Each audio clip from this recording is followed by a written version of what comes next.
Okay, so I'm here in Relentless Gym. I'm here with Danni McCormack, who's got a title fight and Invicta coming up very soon. So we're just going to go briefly through her career today, the ups and downs, the highs and lows. So I want to thank you so much for your time today. How are you? How are you feeling with the title shot coming up? Yeah, thanks for coming down to Mullingar. I didn't have to go too far. Yeah, I'm great. Got one training session in this morning, having a chat with G, and then I'm off to SBG Tullamore after this to do some jiu-jitsu. So yeah, the mood is like really high, really enjoying myself, and can't wait for like the next 7 weeks of fight camp. Perfect. So obviously you didn't just arrive here, so we want to circle back to the start. I've watched a few interviews with you, and you were actually into horses for quite a long time, and after it was nearly 2 decades, I want to say, nearly about 20 years that you gave it up.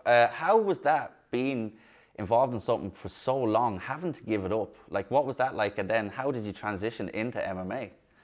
Yeah, so like since I was 4, like I was riding horses back home in Roscommon, and that's pretty much all I did. Like I did a bit of GA and camogie and stuff, but I was out every night riding the ponies. Didn't have any interest in anything else. I wanted to be a vet then, so I went to grind school for 3 years to try and get the points for veterinary, and I repeated my leaving cert. I did my leaving cert, I didn't get the points. I repeated my leaving cert and I missed them by like 15 points. So that was like a big knock.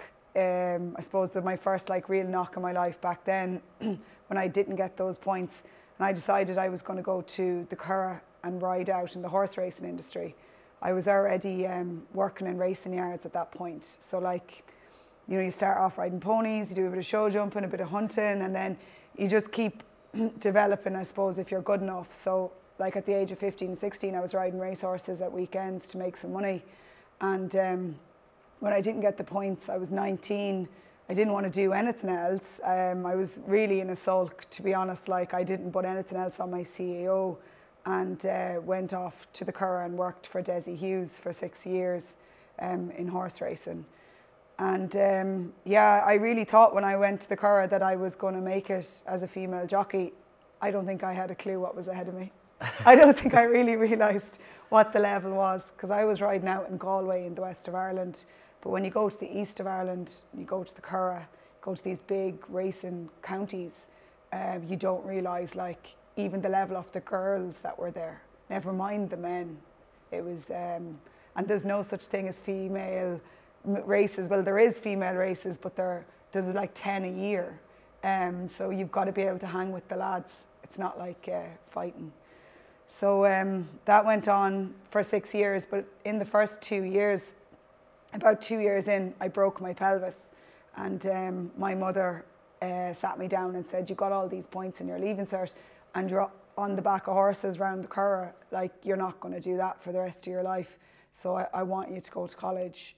So she picked physio for me, and you know, I got in with my points because I had gotten such high points just missing out on veterinary. So I continued to ride out in the Curragh during those 4 years of that degree, and it was during those 4 years that you know, it was really rough. I was commuting to Dublin doing a degree. I was broke, and I was trying to work to make money to like survive during this time, and then I was still buying and selling my own horses. So I guess a lot of strange things happened in those last 2 years before I finally said enough is enough. So my 2 best horses died of a liver parasite. They both got it from the same pasture. Then I crashed a horse box into a bridge and nearly decapitated a horse in the process, but didn't.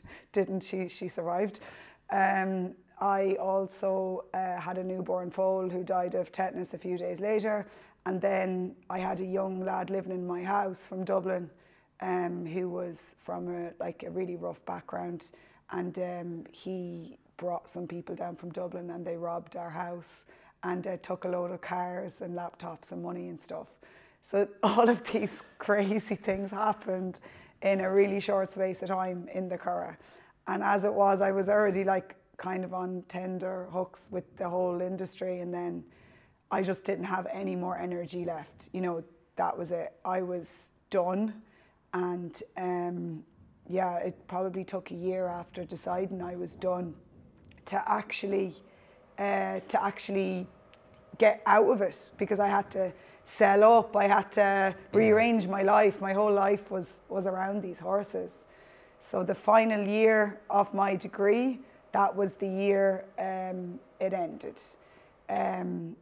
I qualified, I quit my job in the Curragh, and I went to visit my brother in America, and we went on a trip around America, and then we lived in Canada for 7 months as well. So I'll stop there. That was a lot of history. No, it was good. It's nice to get that background as well. And like I said, a lot of crazy stuff did really happen the last 2 years. I think I would have been like, you know what, I'm out. So like having to give that up was obviously hard. I'd seen you speak about before that you said like you didn't know what you wanted to do then. Then how did MMA come about? Like, yeah, so like I suppose the things I didn't speak about to other people was that during that time, like I definitely was depressed. Like I was really anxious and depressed, and I was making rash decisions, and I seemed to be constantly on the phone to my mother. And I remember like coming home from work, coming home from college, and just getting into the bed and wrapping duvets around me. And some of that was because we had no heating and I was broke. But some of it was because that's how I felt. My mood was just so low. I felt like even though I'd gotten all these points and I was able to handle myself and I was able to buy and sell horses and I had done a lot with my life, I felt like I had got nothing out of it. So yeah, I really needed a change. So what I did, what most women do when they're in a bad part of their life, they try to get a man, because that will surely fix things and give them something to be thinking about or entertained with. So I downloaded Tinder and I swiped a fighter just coincidentally. And I met up with him on a date. He was training in SBG under John. He knew Conor McGregor. I didn't know who Conor McGregor was. I didn't know much about the sport. I think I knew there was some sort of thing with cage fighting and there was a crazy Irish fella in it. But I really didn't know, because I was so in horse racing. There was no other news on my news feed, just horse racing. So he told me all this and my eyes just lit up and I thought, God, like imagine just going into a cage and fighting someone else, and there's no horse, there's no money, there's no politics, nothing. It's just you versus them, and if you're good enough, you win and you become successful. And I thought that was as simple as it was going to be. So I said to him, how would I do this? Like, what would I do? And he actually sent me the name of a gym in Naas and said, go in there and start training. And nothing happened after the date. We stayed like friends, but it just took off. So that was, again, the final year of my degree. I started in January in Naas and I trained until the summer. Then I qualified and I went to America. And it was when I went to America I first met John. And well, that's actually a deadly story. I have heard it before, but that is a deadly story. They need to sponsor you. I've seen you say that for Tinder. I know, literally, like changed my life. It changed your life for the better. I like that because you've had so many things come out of it, which we'll get onto. So, like you say you first met John over in America, yeah? Yeah. So how was that first meeting John? Was that a planned meet? Did you bump into him? Yeah, so like my brother knew I was doing MMA in these 6 months, and he could see like doing MMA. I was rolling as a white belt and I was like hitting the bag. He could see this transformation in me. So he said, I'm in Canada. When you're finished your degree, I know like you've had a really tough time lately, so I want you to come to America. I'm going to meet you in America. We're going to tour around, and then we're going to go to a Conor McGregor fight, because he knew MMA and Conor McGregor was the same thing. So he paid for it all, and we landed over, and I seen Conor fight Mendes. And I remember like sitting in the audience going, oh my God, like this is crazy. Like it was just... the fans, like I'd never experienced anything like it before. It was like the whole of Ireland just landed into the MGM in Vegas and we're just going crazy for this man, like. And I was really like, it really set a fire under me. that someone from Ireland could make people react like this. It was just insane. So after the fight, there was like text messages going around among the Irish fans saying, oh, there's a pool party and Conor and John's going to be at. So we went in and there was like meet and greet, like you could go over and ask them for a picture. So I got a picture with Conor and I didn't say anything to him. I think I said well done, but it was crazy. And then I got like a few moments with John and I just said, hey, I do MMA as well and I'll be a fighter for you one day in your gym. And he was like, oh, well, good luck. And he's like, show me, you'll do it. You know, he didn't brush me off. He encouraged me. And I remember thinking in my head, I'm going to follow through on that. And I did. I joined his gym maybe 7 months later after I had lived in Canada. I came home and the first thing I did was join SBG. And when you got to SBG, did he remember you from that? No, he didn't remember you from it. I know, and I didn't tell him. I was too shy. I was too embarrassed, like, that this girl in Vegas in a bikini with like a belly on me and a vodka and Diet Coke sitting looking at him like, you know, thinking these people are amazing. I was like, no way, I'm not telling him. So I didn't tell him. And then when I got to the IMAF final, the World Championships final, my brother arrived over and he shared the picture and posted about it. And it was only then John realised that about that encounter. So yeah, that was when it came out in 2017, like 2 years later. I actually really like that story. I like how you said it and how it's come through, and we're coming through full circle now as well. So obviously, so you joined John's gym. Like you said, you've been in horses, you didn't even know what cage fighting was, you've done the training, but when it comes to your first amateur fight, tell us what your expectations versus the reality was. Like, how were you going in, like what did you expect going in, and then what was it like when you got there to actually be, like, to make that walk and be locked in the cage with someone? Did you have any regrets, any second thoughts going out? Yeah, like I competed a good bit that year leading up to that first fight, so I did K1 with Carl Cannon was in my corner, and I did loads of jiu-jitsu, things like that. I did wrestling competitions. And then I asked John, I think he was actually over with Conor at a camp at the time, and I texted him and said, can I do the Europeans at the end of the year? And he said, absolutely. So I entered the Europeans, and I remember going over like convinced that I would go over, I would win every fight, and I would get a gold medal and I'd come home. And pretty soon after, I would turn professional. Like, I thought it was going to happen all that quickly for me. And I went over. I didn't really think about the fight itself. What would it take to win the fights? I thought more about the reward. And I suppose, like, created a lot of pressure on myself by doing that. And I went in and I fell flat on my face. The first exchange, she threw me, she took my back and she choked me straight away in like a minute of the first round. And I was so upset. Like, I felt assaulted. I was like, what's after happening? I can't believe it. Not that that stuff didn't happen in the gym, because it did. Because back then it was only me and Sinead Kavanagh that were the females in the gym. There was no one else. So that happened regularly in the gym. I just didn't imagine that was what was going to happen when I went there. So yeah, it was a big wake-up call, a big shock. And yeah, I was like devastated about it for a long time. So when you go back to the gym after that, obviously you didn't give up because you're here now. What was your mindset? That's not going to happen to me again. Like, what was the feeling? And then going on to winning your first few fights, because you had, I believe it was 6-3 or 6-3 amateur record? Yeah. Yeah, so obviously you went on to win a few, then you went on a little run. What was it like going back to the gym and then getting wins? Like, I went back to the gym and I quickly realized that this is, I'm not in like a Rocky movie. Just because I train hard and I imagine these things are going to happen for me doesn't mean they're going to happen. Every mistake counts. Every training session counts. My level had to get higher and higher and higher. And when I see people say, especially at amateur level, I just didn't know that technique, or I just got caught. I think at an amateur level, that's not a good attitude to have, because I could have said, I just didn't know how not to get thrown. But I also didn't know how to defend the back take. I also didn't know how to defend.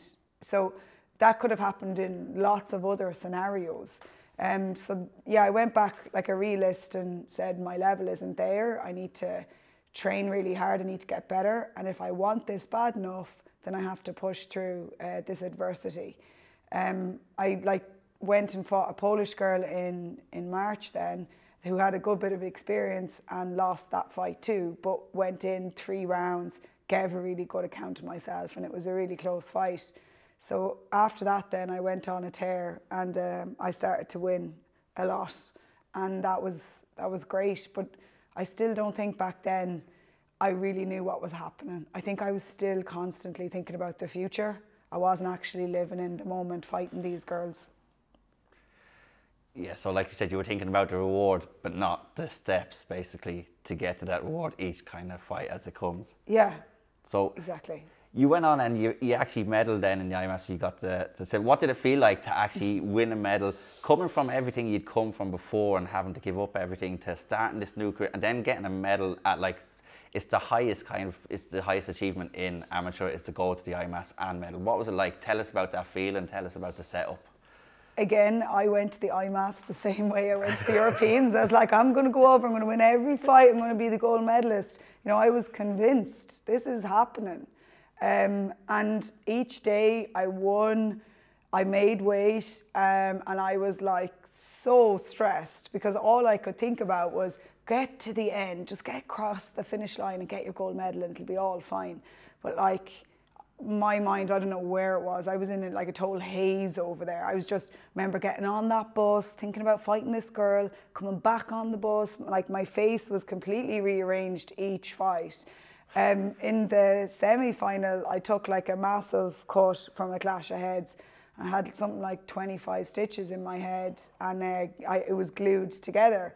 And the next 24 hours, because we had a day off, was an argument with John, with Alan, and with Dan Healy to let me fight. And Dan was probably the main man in my corner saying, let her at it. And the rest of them were like, no, you're not fighting, well done, you did great, but we're going home now. That injury is too big to go into the final. And I refused. I was like, not your choice, I'm fighting in the final. Do whatever you gotta do, glue me up some more, and let's have a crack at it. Again, I went in, I got the silver medal. No, I wasn't happy. No, I didn't appreciate it. Now I do. Back then, I was so annoyed and I was so upset. Like, the minute you lose in the final, you have 30 minutes to turn around to get on the podium. And in those 30 minutes, they were gluing my head, and they had to put loads of internal stitches in. And I was just bawling while this like is going on. And then they shove you up on the podium, and the only person crying is the silver medalist, because the bronzes have already accepted their fate. Yeah. And there was that girl with her gold medal, and I was raging. I was so annoyed. It's quite a short turnaround to get you up there. Like, to deal with the emotions of losing the fight is hard every time, but especially, like I said, you actually fought your own team to get to that fight, to actually have the fight. And then to lose, obviously, and then be pushed up there so early, and then I wouldn't say it's a nice feeling. But after that, you went into, when you started your pro, like, actually just with the amateur, like with the scene now, there's a lot of shows and there's a lot of stuff. But you actually, the way with the amount of fights you had, it looks like you didn't have that much trouble getting matches. I could be wrong because I wasn't there at the time, but there seems to be issues a lot with girls getting matches now. But what do you make of the amateur scene now in the country compared to what it used to be? Do you think it's improved with the amount of shows and stuff we have? There's more Irish girls to fight Irish girls. Back then there was no other strawweight my weight, so I had to go to the UK. But at the time there was a good load of girls in the UK that were similar weights to me. Some of them are now flyweights at pro, and some are strawweights. So we all seemed to come on the scene at the same time, and we all fought each other. So all I had to do was go across to England to get myself fights. Then the IMAF tournaments, you're always going to get matchups as girls. So yeah, there's more Irish versus Irish fights. There's also loads of girls in England. I think if anyone's struggling getting matchups, they need to make a link with a promoter. I made friends with 2 promoters pretty quickly, and I kept hounding them and messaging them and asking them, will you put me on your show? And You know, I'd offer to like pay for my own flights, pay for my own hotel, like not make it a deal for them to have me. So yeah, they have more opportunities in the country itself, but I don't always agree with that either. I've often said I don't think the Irish girls necessarily need to keep fighting each other. I think training together would be more benefit, and let's challenge these other girls around the world instead. Perfect. So from there, you go on to pro. Contrast the difference between your like amateur debut and your pro debut. Obviously, it's on a bigger stage. There's more of a crowd. Like, because obviously in the IMS there's no crowd. But what's it like walking out and doing the walkout for the pro debut? Yeah, so it's like fake it till you make it, you know. I had like a 9-week camp or something for that fight. It was, you know, I knew long time out that I was going to be fighting. I think I knew like 12 weeks out I was fighting, and then I got matched 9 weeks out. So all in the lead up to the 3 Arena in September in 2019 was fake it till you make it. I kept telling myself, I have this huge opportunity, like it's like time for me to be like a rock star, to like come out and everyone's shouting my name. And I was trying to imagine what it would be like, and I kept telling myself that like I was born to do this, I've put in the work to get to this point. And I think that's probably a sensible thing to do. You can't presume that this is normal. It's not normal. So you might as well just keep telling yourself lies that it is normal and you're going to be all of this until you start feeling more comfortable with it. So yeah, it was crazy feeling. Walking out was awful, not good. I was like head down, didn't hear, didn't see anything, just focused on the fight. And the minute I won the fight, I remember like saying, well done you got through all that stress and nerves. And then looking out on the crowd for the first time when the fight was over. And I was like, man, this is cool. Then I enjoyed it. Did that take you back to when you went to see Conor, like looking out at that crowd? Because obviously you said the crowd with Conor, you couldn't believe that someone was going that mad for someone. And obviously the crowd in Ireland is electric, as everyone knows. Like, did that kind of take you back in time and go, like, you made these people go like this? Yeah, but I wasn't surprised. So like, whatever's in me since I was a small little girl, I always presumed that I was going to be big, I was going to be successful, I was going to do something great with my life. So even though it was like, God, imagine you thought one day in Vegas, yeah, I can do this, I did actually really think that. So I wasn't surprised that I was the one in the cage now and people were shouting my name. I guess I've always had that kind of delusion since I was really small. You know, my mother would always say that, you know, no goal was big enough. I wanted this goal and that goal and then the other one. Like, I never stopped looking. When I started MMA, she said, can you please make this a hobby? You've never had a hobby. It'd be really nice if you just went to like unwind and de-stress and deal with your anxiety, rather than, can we not compete? Can we not like try to be a professional fighter? But that lasted a whole of like one day. So anytime you go to do it, you're doing it properly or you're not doing it at all, basically. 100%. So when I'm finished fighting, I'm not doing nothing else.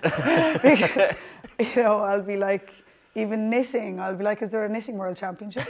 You know, could I become the world champion at knitting? Whatever it is. And baking, I've always thought, I'd love to go on the bake-off and win the bake-off, you know. So yeah, hopefully it stops when I finish fighting and I get a pastime. I think that streak will stay in you forever, to be honest. I don't think there's gonna, once you're competitive like that, I think it's always gonna be there. But you went on a tear then. You went 5-0. Like, you're fighting on the show like Bellator, you had another fight in Germany. Like, tell us what it was like to go to Bellator for those fights so early in your career. Like, because obviously you see now when people go pro, they fight on a lot of the regional scenes or regional shows 1 and 2. What was it like to get onto somewhere like Bellator? Like, obviously you have the UFC, then you have Bellator, like the second biggest promotion in the world. Obviously you want to get, you're going for the UFC, but what was it like to go on to Bellator straight away? Like, I guess 2 things. 1, I'm extremely grateful for getting on it. And 2, it was like a really useful thing to do. So I'm grateful because I got to experience fight week. I got to experience photo shoots, interviews, being in the Gibson Hotel, like just getting spoiled and all these people coming looking at you. And on top of that, Bellator pays so well. Like, checking my bank balance 10 days after fight, I'm like, are you joking? This is what I do. Like, this is crazy. And then, so grateful for that is like big. But then the more important thing was, it was really useful. So early on in your career, I think it's nice to like settle in, you know, 3 5-minute rounds, try out your style against like lower level opponents. But I was thrown like boom into the deep end with 11,000 fans and sold out arenas. Like, some people, that's what they get at the end of their career, and that's all they get. So I got this early on, and that was really useful for my mindset, for my confidence, and learning to deal with all the pressure that comes with that. So it was even though it was, you know, it was difficult at times, you know, the pressure was difficult, I feel like it was, you know, a huge bonus that I got to do that.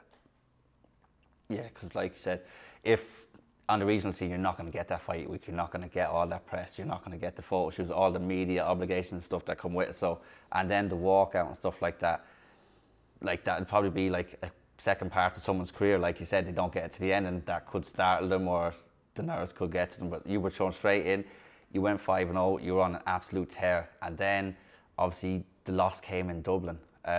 What was the feeling straight after that? Typical me, I was like lying on the stretcher, like really, really badly concussed. And I was like, give me a phone. Someone give me their phone. And they were like, no, lay back and relax. I was like, no, I want to watch what happened. Give me the phone. I need to check out what happened so I can deal with it. And I looked, and like straight away I picked out the technical errors that went wrong. And I was like, okay, so I made this mistake, and because of that, it all unraveled. So once I worked out that it was just a mistake, and it wasn't like about me or my identity, or that I wasn't good enough, then I was okay. I was still upset. You know, Alan was upset. My brother was with us. He was upset. We went on an ambulance to Fidia in Tala to get a brain scan, and actually in the ambulance the guy left the top window open, like, and it smashed and all the glass came in. It's like, that's one like thing I always remember, was like lying back, and next thing just getting like rained on with all this glass. It was kind of funny. But coming back from Fidia, I went on my phone, which I shouldn't have, because I wanted to put a post up on Instagram straight away to show people I wasn't done. I was like, I was going to get through this, and we were going to come the other side. And while I did, I seen like there's loads of comments on my previous status. So I was like, why are people commenting on my previous status? Like strangers. So I went on, and there was all the hate. I was like, oh my God, this is gas. Like, these people told me to retire. I was god awful. I did a great job at blocking punches with my face, all of the above. And I was really sad for them, because I thought, you know, that girl, Stephanie Page, that was one of the biggest fights of her life. And why didn't they comment under her status and say, well done, you were class? Instead, they picked on me. And yeah, they were like things I remember from that night. And I remember Conor McGregor saying, you'll come back from this, Danny, you'll come back. And I like had my head like this. I was like, don't even look at me right now. I was like, oh, I was just so embarrassed, and I didn't want him saying anything to me. But I remember him shouting and like trying to make eye contact with me, and I was like, oh, just let the ground swallow me up. Yeah, because you can actually see there's the visual of him in the crowd when it's happening, and he's holding on to his hat and stuff like that. Conor, but like you were saying with the status thing as well, I actually like how you explained there, because obviously you didn't really let that affect you, because I think people tend to forget you are 1% of people that do what you do. 99% of other people don't do what you do, but you're still humans at the end of the day. And to go as far as to say stuff like that, I think people really need to look at themselves. Like you said, go comment on stuff, like be positive. But the people who are saying that stuff are never going to say it to your face, and and it's probably people who will never accomplish anything in their life. So I like the way that you handled it, and that you didn't let it affect you too much. But what I found interesting was you'd said that, like, obviously it was embarrassing to happen, but the next fight in Malta, you said was that even worse for you? Yeah, like that day I went down to fight Stephanie Page, I still like really thought I was going to win that fight, even though I had like a big adrenaline dump when I landed into the cage because of the walkout. That was the first time I actually looked up and took in the walkout. I like made myself do it. I was like, come on, 6 fights later, you need to take it in. And I think I was probably reading too much of Brian Moore's statuses, because he's like, this is the stuff you're going to remember when you're on your deathbed. So I thought, I need to remember this stuff, so I better look up. But I shouldn't look up, because when I looked up, I was like, woof, just adrenaline. So yeah, I still thought I was in the Stephanie Page fight, but just before I left for Malta, like the night before we were due to leave, I had like this panic attack. And it's weird, because I never had a panic attack in my life. Like, I'm far too like switched on to be having panic attacks. I was like, that's a silly thing. People can't breathe and they have to like breathe into a bag or whatever. But I didn't know what was happening to me. I thought I was actually like about to pass out because of the cut, even though we hadn't started cutting weight yet. But it wasn't. My heart rate was really high. I felt extremely anxious, and it was because of Malta. It was because of what was happening the next day. And even though in my head I wasn't thinking about it, subconsciously my body was like, we're done, we're not going over there. Remember what happened a few months ago? You ain't going over there to do that again. So my mum actually came up that night and like talked me through it and tried to talk me down off the edge, because I was saying, I'm not going to go. I'm just not going to show. And she said, you're going to go. It's going to be fine. Everything's going to be fine. So that night I came and taught Cubs class here, the 4 and 5 year olds, and that improved my mood and made me calm down a little bit. And then we went to Malta, and I just switched into fighter mode. Didn't think about the panic attack, but the minute I landed into that cage, I was like, what am I doing here? I don't want a second of this fight. And I know I can beat this girl, but I don't know how I'm gonna like survive. It's like that meme where the duck is above the water, but he's paddling like crazy. So I was fighting away, but in my head, I was just having a meltdown. I completely gassed myself after one round. I sat down in the corner, and like I remember John saying to Alan, she's completely gassed. We have to like box the rest of this fight. And yeah, I thought I'd done enough to win, even though I had fought, you know, below par, and I had not wanted to be a second in the fight. But then the judges gave it to her. So I was like, that was like 2 slaps across the face. Yeah, so that was really, really shit. Yeah. Yeah. After that, you actually, I think I heard you say you brought on like sports psychologists and stuff like that. Mm-hmm. And then obviously, because I know a couple of fighters, so I talked to Brian has them as well. They've obviously helped you, because you've come back, you've had that amazing performance in Invicta. You got signed with, actually tell us what it was like to get signed to Invicta, because obviously whatever happened with Bellator, you didn't end up going back after Malta. Then you go to Invicta, and nearly all their champions seem to go to the UFC. So when you're getting signed for someone like Invicta, what was it like?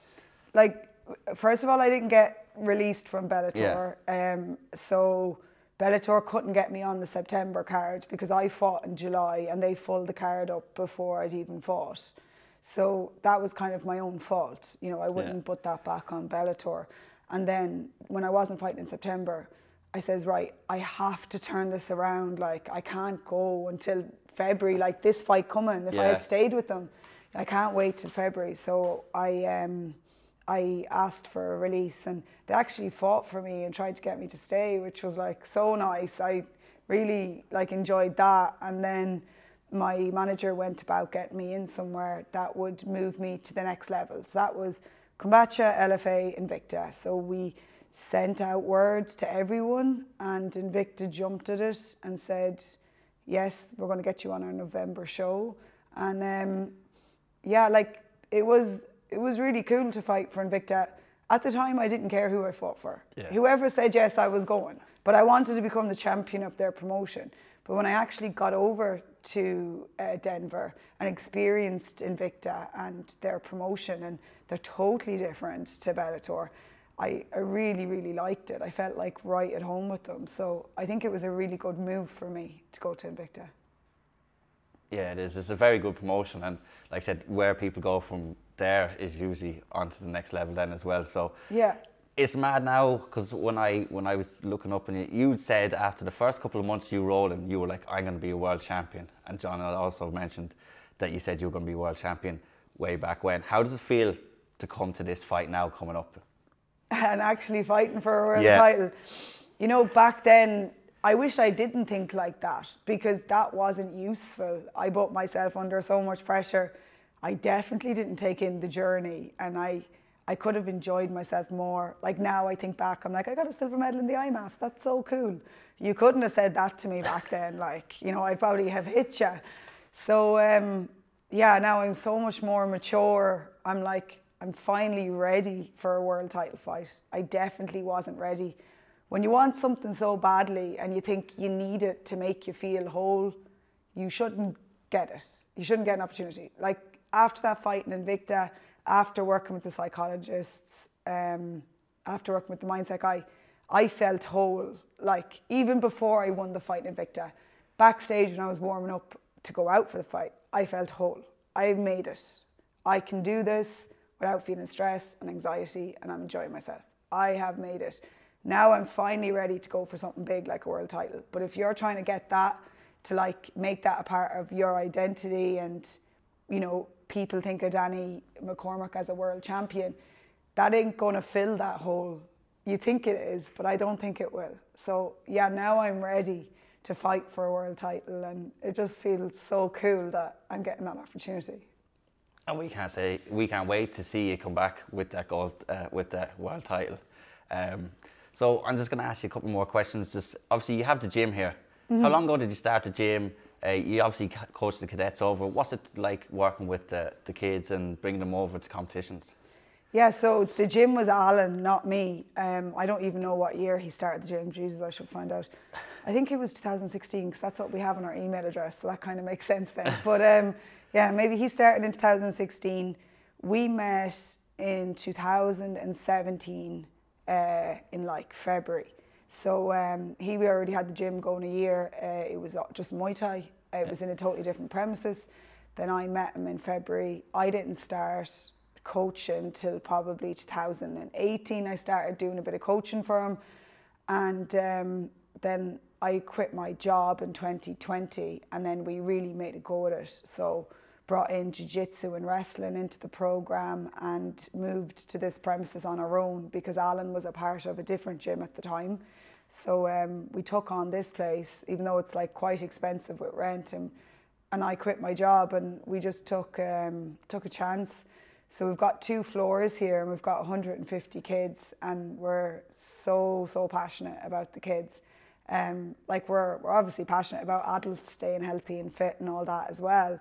But the kids really like set our worlds on fire. You know, we're quite happy in here teaching every evening the kids. I can see that. I've seen in interviews, I think it was the Out Triangle, where they were going to let you go and you were like, no, I have to talk about this kid, this, and you were just like naming out the little achievements, and you could see the passion in it. So what's it like going over and bringing them over and seeing them get the goals? And like, because you had quite a few from your gym as well, then you had other ones from SBG and all over the country. Like, how does it feel for you to bring these and be a part of their development? Not just your own kids, but the kids from the other gyms as well, to bring them to that stage? Yeah, so like this year I became head coach for the Irish team, for the cadets, for the juniors, we call them. I don't think anyone calls them the cadets. I don't know why we started that, because when you get over there, they actually call them juniors. So, or youths, sorry. Yes, Jesus, I'm getting, youths. And then when you go up, it's still the juniors, junior and senior, yeah. So we need to start calling them youths. Yeah, so this year, finally, like I'm head coach for it now, and I'm really happy in that role. Like, it's a totally unpaid role, but just to put that out there, because I think some people think I might be getting something out of it, but I do. I get so much out of it, you know, from like a well-being point of view. So we brought the kids out to Abu Dhabi in August. I think we brought 6 from here, and then all together, I don't know, there was like maybe 30 or 40 kids, probably 30 kids.